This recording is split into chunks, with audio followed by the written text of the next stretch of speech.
Hey, what's up? Welcome back to my channel. Today we're going to talk about 5 tips for capturing better video.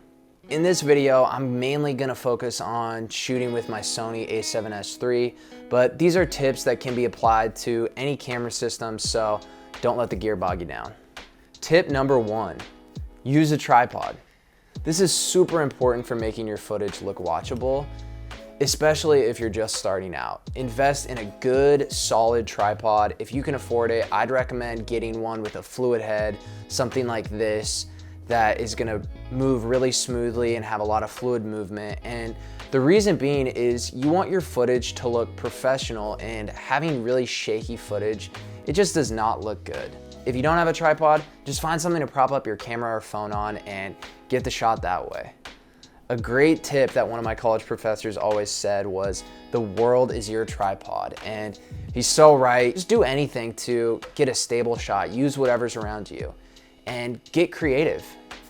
Tip number 2 is be intentional with handheld shooting. I know this kind of contradicts our first tip, but shooting handheld can really add to your videos. If you're able to limit the amount of shake and make the shot look natural, it can go a long way and really add to the video. I like to sometimes put the strap around my neck and create some tension, and then hold the camera, and then you can kind of get your movement from there with the tension around the strap in your neck and holding the camera. Another thing is to kind of tuck it in close to your body and kind of use it that way to eliminate any small shakes or jitters. And I found this is a really effective way to shoot handheld.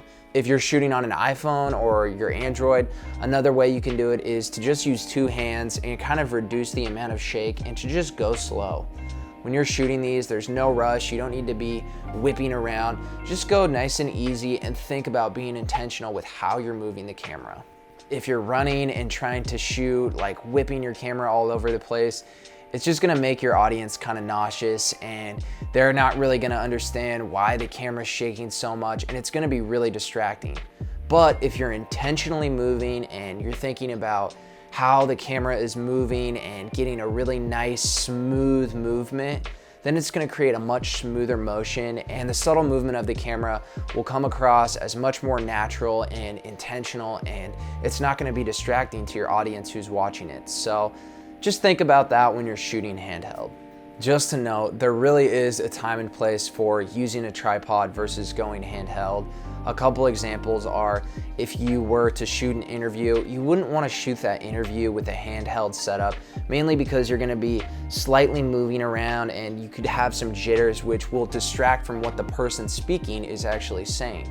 But let's say you're, in the forest on a hike trying to capture someone out there doing their thing, and it's more of a run and gun documentary style shoot, then handheld is gonna make a lot more sense because it's gonna feel like you're there with them. It's gonna feel a little bit more raw, a little bit more real. And that's a good example of when to use handheld versus a tripod. Tip number 3, make your shots more dynamic. One of the great things that separates video from photos is the ability to add camera movement.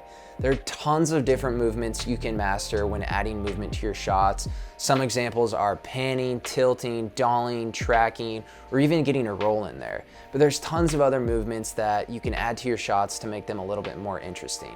By adding movement to your shots, you can lead the audience's eyes to the subject or to a specific point of interest, and that's actually gonna help engage them more into what you're showing them. For example, in this shoot that I did with my friend Jamie, I had my other buddy Fisher pan the camera with Jamie as he snowboarded past through the trees. We could have easily set this shot up on a tripod and then tracked him as he went by, but I just didn't think that was as interesting. And I wanted the viewer to feel like they were right there with us on the mountain. So when Jamie went past, you could kind of get this real, raw movement that felt like you were right there next to him watching him go past. And that's the shot that we were going for. We wanted it to feel like that. So when he rides by and we track him as he goes, it feels like we're really standing right there, where if we shot it on a tripod, it might not feel as raw. Tip number 4 is the reveal. This is one of my favorite types of camera movements that I use all the time. It's basically just revealing your subject to your audience. I especially love to do this with an establishing shot, whether that's slowly panning up or moving from behind an object to reveal what I'm shooting. This will engage your audiences more because they're waiting to see what you're gonna show them. They wanna know what the reveal is gonna reveal to them.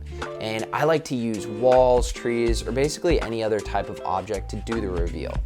So to do this move, all you have to do is just start your movement behind an object and then slowly reveal your subject from behind the object in the foreground. Tip number 5 is shooting through objects. My last tip is to create more depth in your shot by shooting through objects. I think this is a really cool look and can definitely add to your footage. So this is especially cool when you're shooting at a shallower depth of field and your foreground is out of focus with your subject in focus. I think this looks really good and it definitely adds more depth to your shot. Well, it just makes for also a more interesting shot that can bring your audience into the scene more. It also allows you to get creative with your surroundings and just adds another element to your shot. So just to go over those 5 tips again, the first one, use a tripod. The second one, be intentional with your handheld shooting. The third one is to make your shots more dynamic. The fourth one is to use reveals. And the fifth is to shoot through objects to add depth. These are just a couple of tips that have made my footage look a lot better over the years and are pretty easy to implement. So thank you so much for tuning in and watching. If you have any questions or comments, feel free to drop those in the comments below and I'll get back to you. And thanks for watching and I'll catch you next time. See ya.